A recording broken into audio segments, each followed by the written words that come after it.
Дорогий Андрію Арсенійовичу, вже давно хотів написати тобі цього листа. Нарешті навідати тебе в Сен-Женев'єв-де-Буа під Парижем.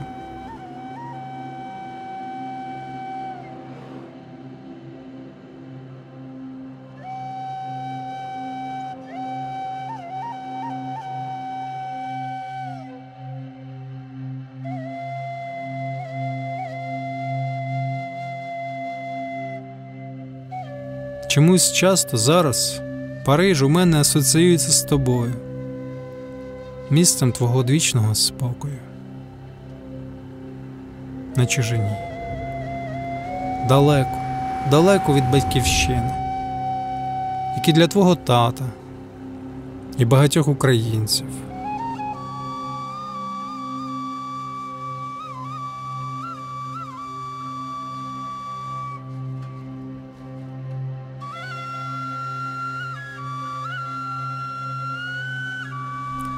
Ти пригадуєш ностальгію свого тата?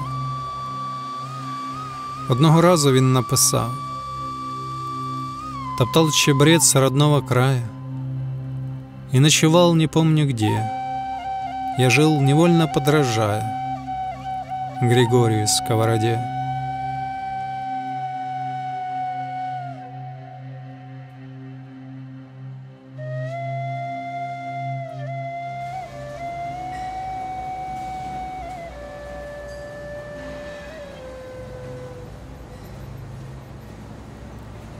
В молодості зустрічі найбільш приємні. Я теж з твоїми фільмами познайомився молодим, але краще зрозумів і почав цінувати їх значно пізніше. Коли? Ставши свідомішим, опинившись на чужині, захопившись кінематографом як мистецтвом. І тоді ми наче подружилися. Знаєш, тебе б це потішило. Часто користуюсь твоїми порадами. Особливо, коли втрачаються орієнтири важливого, у пошуках натхнення. І тоді перечитую твої тексти, дивлюся твої фільми.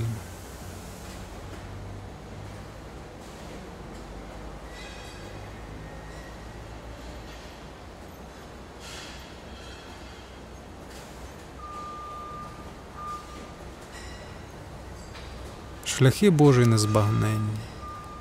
Я теж опинився в Талліні. Як і сталкер. Майже.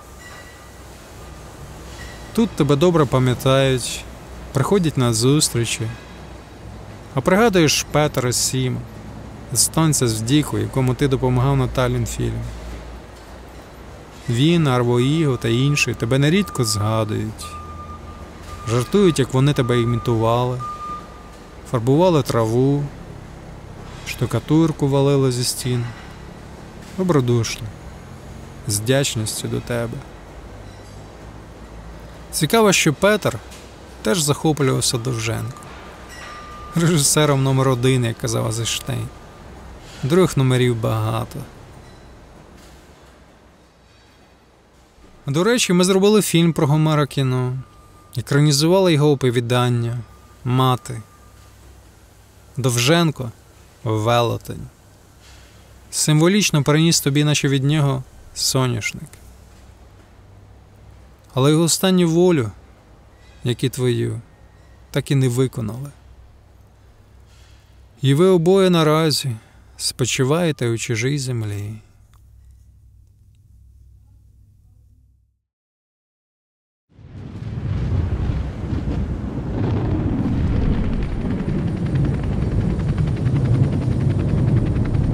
Які новини? Погані. Війна прийшла в Україну. Не повіриш. Сокуров, до речі, це пророкував.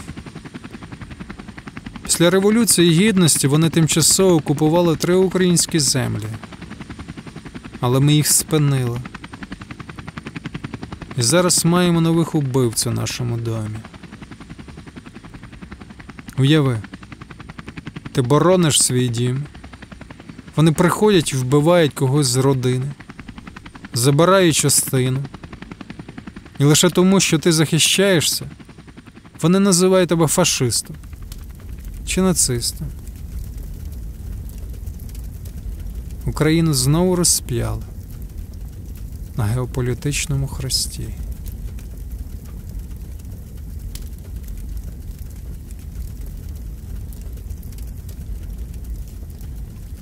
Уся країна, а це тепер найбільша континентальна країна Європи, живе у відчутті цієї війни.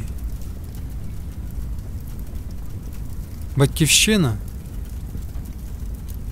це вже не просто слово.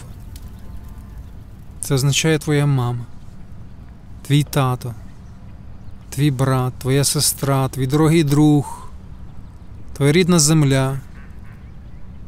І ті, хто повертається з лінії фронту бездиханними, ми зустрічаємо їх на колінах, а очі їхніх матерів. Їх треба бачити. Це наші нові герої. І знову ті самі вимір, дивляючись в дзеркало до, під час і після війни. Нові надії, мрії.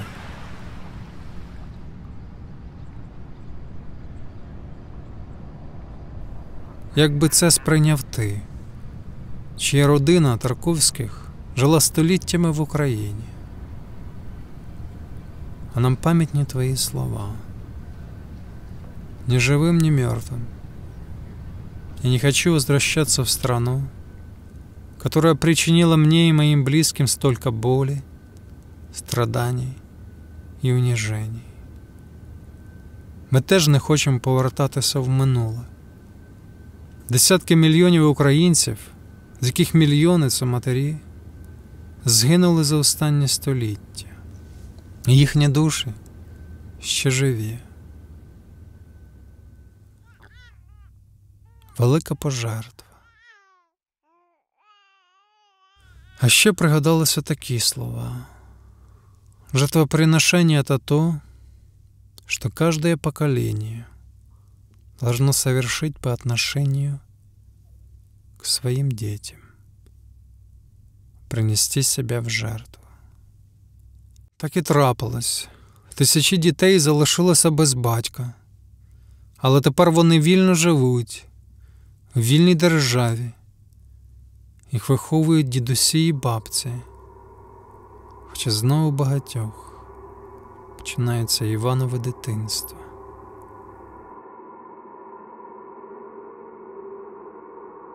Що нового в кіно? Благо, що у нас чимало талантів, але так мало хороших фільмів. Вінчання зі смертю Мащенка, Лебедине озеро Зона Ільєнка, Острів Лунгіна. Можна згадати кілька. Що ще? Що в Каннах? Не повіриш. Дали перший приз фільму, в якому двоє дівчат займаються коханням. Цілих 10 хвилин в одній сцені. А нещодавно ж показали секс-оргію з неповнолітньою в 3D. Нескладно збагнути про напрям цього поступу. Фон Трієр, який так колись захоплювався твоєю творчістю, якого ти, кажуть, хвалив за елемент злочину, зняв «Німфоманку». Добре, що ти не бачив цей фільм. До речі, Ларс зняв «Антихриста». Присвятив його тобі. Вражаючий, але дуже темний фільм. Щось неправильне в людській природі, він вважає. Ось недавно цим прославився і один український фільм. Чудова операторська робота. Але таке відчуття при перегляді, що тобі роблять аборт душі. Все добре, що залишається, безнадійно з неї вискребують. Не можу збагнути, чому на Заході така стійка тенденція до антигероїв. Потрібно справити негативний вплив, шокувати. Може, це риса західного кіно, на яку так не варто рівнятися. Як ти казав, ложний мир з очень горькой розсади.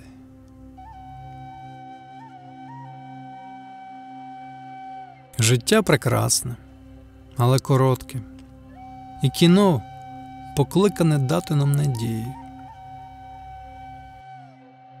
Я теж сподіваюся, що ми зустрінемося з тобою в храмі кіно, Андрій Арсенійович. З повагою та вдячністю. Твій Славік Бігун.